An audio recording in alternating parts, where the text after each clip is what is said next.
E aí, achou alguma coisa boa? Ainda procurando, mas essa capa aqui é demais. Hoje nós vamos mergulhar em um tema fascinante e muitas vezes controverso: as capas de disco que chocaram o mundo. Ao longo da história da música, a arte visual dos discos tem sido tão impactante quanto a própria música, mas algumas delas foram longe demais para a sensibilidade da época, gerando debates acalorados, proibições e até mesmo lendas urbanas. Fique ligado, porque hoje a história por trás de cada uma delas é tão intrigante quanto a imagem em si. Não perca! Confira hoje no Diário do Curioso!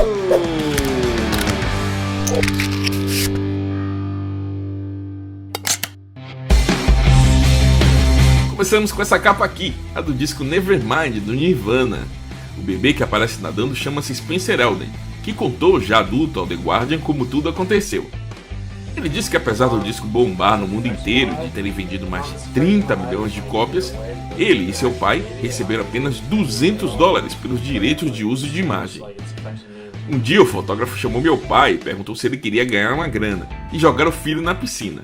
Ele aceitou, me fotografaram dentro d'água e pagaram $200. Não foi nada demais. Disse ele que tinha 4 meses quando isso aconteceu.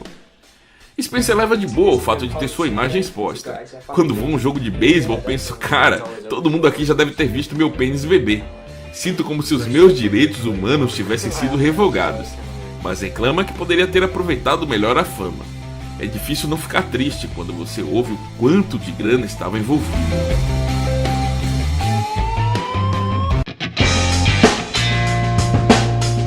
Aproveitando para falar das capas icônicas, tem essa também, a de Abbey Road, dos Beatles.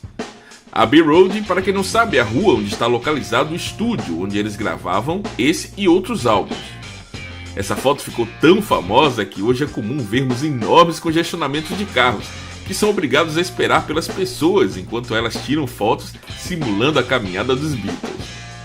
Mas existem 2 outros detalhes que realmente chamam a atenção na capa dos caras. O primeiro fala sobre esse personagem aí, que por muito tempo passou despercebido. Trata-se de Paul Cole, um aposentado americano que, sem perceber, acabou fazendo parte da capa do disco. Cole nunca foi fã dos Beatles e jamais planejou aparecer na capa de Abbey Road. Entretanto, a foto tirada em 1969 tornou ele bem famoso. Ele conta que estava de férias com a esposa em Londres e já estavam cansados de ver tantos museus. Foi então que viu uma viatura parada e foi até lá. Quando estava conversando com o policial, ele viu 4 caras atravessando a rua com uma fila de patos. De início ele achou que se tratava de um bando de arruaceiros, pois todos tinham cabelos compridos e um deles estava descalço, e não se anda descalço em Londres. Esse inclusive é o segundo detalhe da capa. Na época surgiu um boato de que Paul estaria morto, tudo porque ele estava descalço e com passo trocado em relação aos outros membros.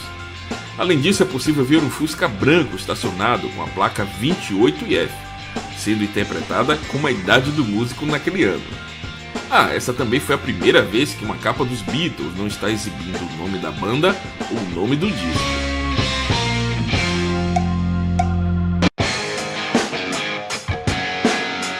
Já a capa de Hollywood, de Marilyn Manson, chocou todo mundo quando foi lançada.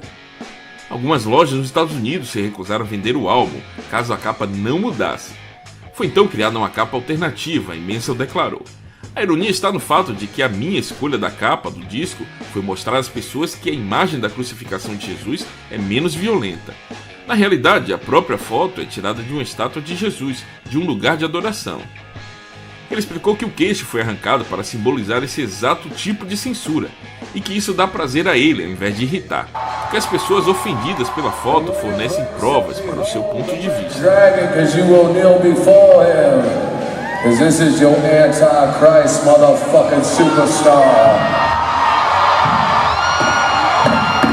Uma outra capa polêmica foi a de Bride Faith, da banda com o mesmo nome. A capa do disco mostrava a filha de Ginger Baker, o baterista da banda inglesa. Na capa ela aparece com o peito nu e segurando um avião para lá de fálico. Dá para imaginar o tamanho da polêmica, não é? Na época o disco chegou a ser proibido nos Estados Unidos, o que levou a gravadora a lançar uma versão exclusiva para o mercado americano, com uma foto do grupo no lugar da capa original. Até hoje a garota que aparecia na capa evita tocar no assunto, deixando claro o constrangimento que sofreu depois da divulgação do disco. No Brasil, a capa original só saiu numa reedição de 1980.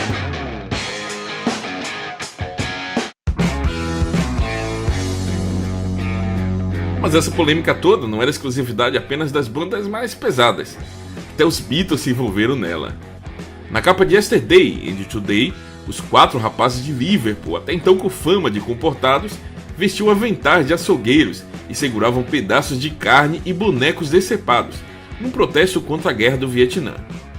A primeira prensagem trouxe a tal capa e foi entregue a lojistas e emissoras para que tocassem suas faixas na programação e com isso promovessem um álbum. Só que não deu muito certo, os americanos se recusaram a expor o disco e tocá-lo em suas programações regulares, manifestando total repulsa à capa.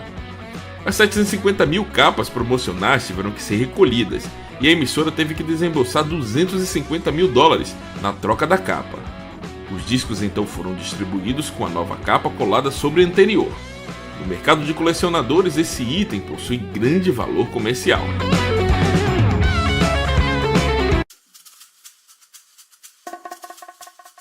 Uma outra capa muito famosa que também deu o que falar foi essa aí, a de Appetite for Destruction, do Guns N' Roses.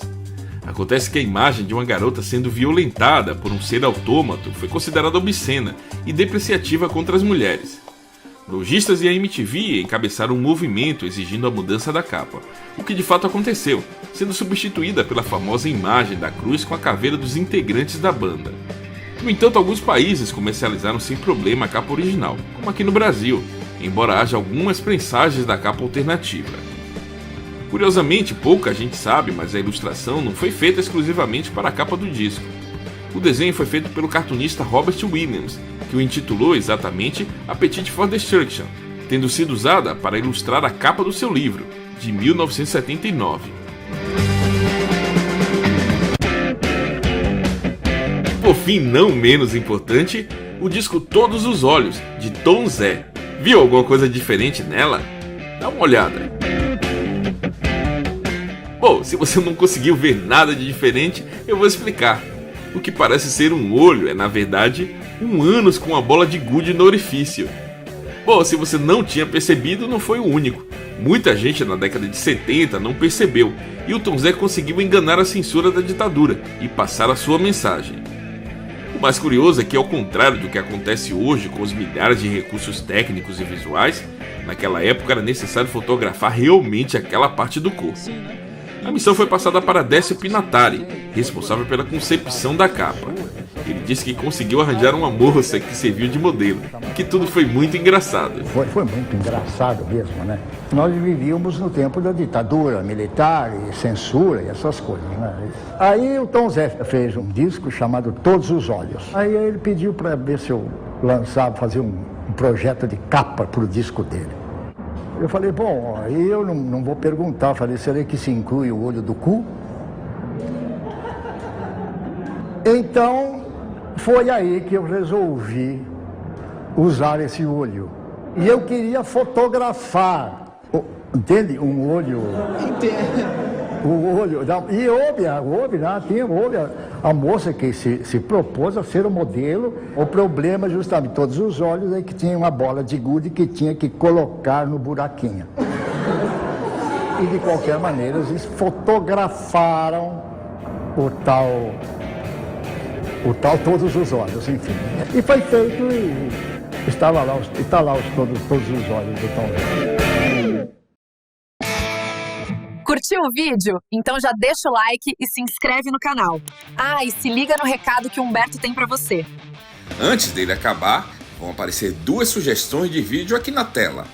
Uma foi feita por mim e outra pelo YouTube, baseado nos seus gostos pessoais. É só clicar. Um abraço e nos vemos em breve.